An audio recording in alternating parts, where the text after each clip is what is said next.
So we're on section 4-4, side, angle, side. Like I just told you guys, we're skipping proofs for now. We're coming back later, so this is going to be a little weird, but it's going to be fine.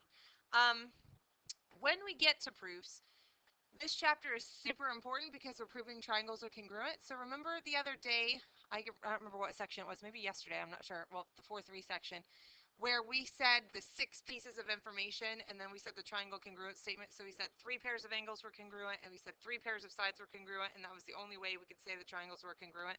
Am I making sense, right? You had like 7 things written down. And I told you eventually I'd teach you something shorter. This is the shorter way. So you don't have to have 3 pairs of angles and 3 pairs of sides anymore. Okay, so with what we're talking about today, we have side, SSS. We have side, angle, side, SAS. Okay, what that means is if I can prove that I have side, side on each triangle, then the triangles are congruent. I don't have to say the other 3 pairs of angles are congruent to know that the triangles are already congruent. So what I'm saying is this side is obviously congruent to this side. This side is congruent to that one. This side is congruent to that one. Therefore, triangle ABC is congruent to triangle XYZ or something like that. Remember the other day when we had to say all 6 things? You don't have to do that anymore. So if you have 3 pairs of corresponding congruent sides, the triangles are already congruent. So I know that the angles are congruent as well, and I don't actually have to like prove that first. Am I making sense? You don't have to say all 6 things anymore. Okay, so this one, side, angle, side. Do you see how the A is in between the 2 sides? Do you see that here? That matters. This angle is in between the 2 sides. This is called an included angle. Okay, included angle. It means there's 2 sides with an angle in between them. So if you look at the picture, do you see these 2 consecutive sides with an angle in between them? Right? So if I had these 2 sides with an angle over here, that would not be what we're talking about. That's not the same thing, okay? So again, I would say this side congruent to this side congruent to that side, this angle congruent to that angle. I only have 3 pieces of information, so I could right now say these 2 triangles are congruent, which means I could figure out the other 3 pieces of information after that. Am I making sense at all? Are you guys catching that this is shorter than what we did the other day? That's kind of the point, okay? So proof, nope, not today, not today, not today. We can do this today though, okay? So it says, determine whether triangle MNO is congruent to triangle QRS. So for us to do that, we have these 2 choices for today. We can do side, or we can do side, angle, side. So I haven't taught you guys how to use a protractor and compass or anything like that yet. So side, angle, side probably isn't an option for us today because we don't know if that's like 30 degrees or 40 or we don't know that, right? So we're probably going to stick with side, side right now. So what we have to do, don't do it yet, but what we have to do is we'll graph this triangle and label it. We'll graph this triangle and label it, and we're going to find the length of all 6 sides, right? So we'll see if they're congruent, but let's do one at a time. So look up here really quickly. Let's save ourselves some time. If I find out that MN is not the same as QR, I can stop, right? Because they're obviously not congruent the way that they wrote it. So if these 2 are not congruent, then the triangles are not congruent. Does that make sense? If they are, I've got to check the second pair of sides. I would check like NO and RS. If they're not congruent, I would stop, say no. If they are, I'd check the third sides, which would be MO and QS.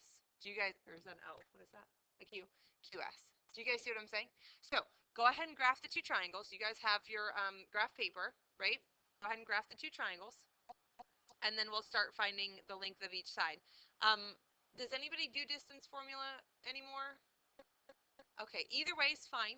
I'll have to grab a sheet of graph paper on here really quickly and graph it as well.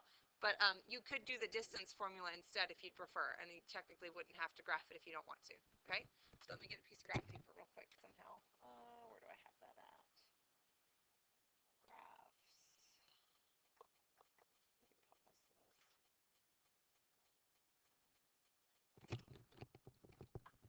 Okay, so M is at 0, -3, so that's just down 3, 1, 2, 3.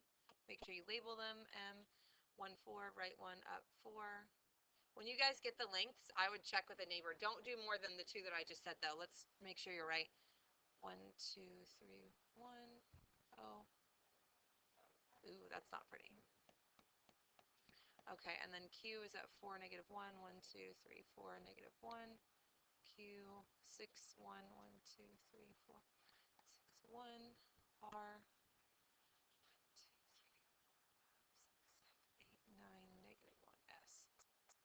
So obviously you can't just look at this and know the answer. It doesn't work that way.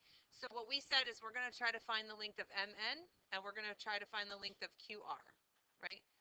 MN, I'll do one of them for you, but I think at this point you guys don't need me to do everything anymore. So for MN, did anybody do distance formula instead of Pythagorean theorem trick? Okay, what did you get? Good, yeah, that's right. So you should get the square root of 50. I'll do it though. I'll do the trick because that's quicker, but if you guys need the formula, just let me know. So this would be, is that just one there?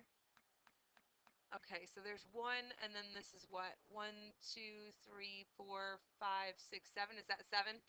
Okay, so Pythagorean theorem trick would be 7 squared plus 1 squared equals side mn squared. What's 7 squared? 49 plus 1 is 50, so square root of 50. If we cared and we broke it down, fine, that would be 5 root 2. But that's not the question, right? The question was just like, are they the same? So square root of 50 is fine.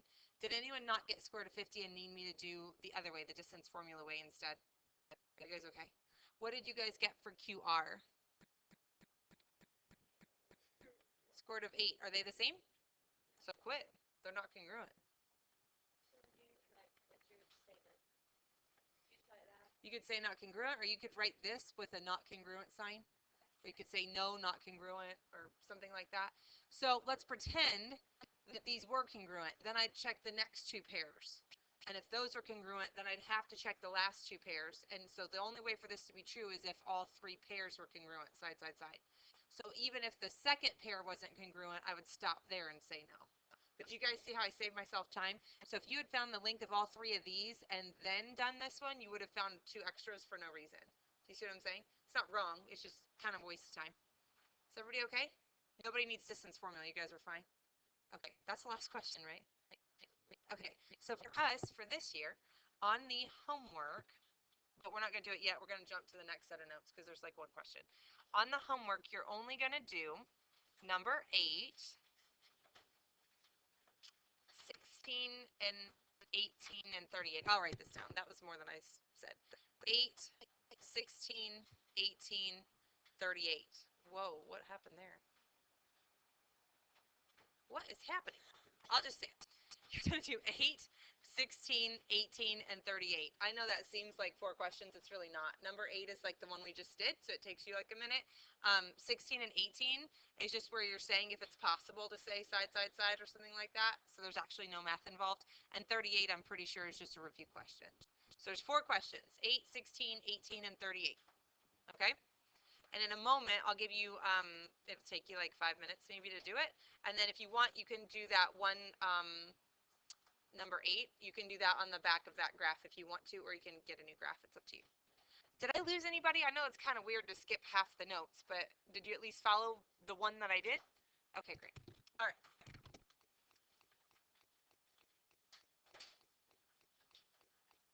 Okay, so now we're on 4-5, angle, side, angle, angle, angle, side. Again, we're skipping the proofs. So this is just like the section I just said, where we don't have to say all 6 things anymore. We only have to say 3, but you have to be very specific about what 3 pieces you're going to say. So before we had what? Side, side, side, and side, angle, side, right? So now I have angle, side, angle, and do you see how the S is in between the 2 A's? Do you see that? So that means my picture, the side, is in between the 2 angles. Do you guys see that? So I cannot have this picture, right? That's not the same thing, okay?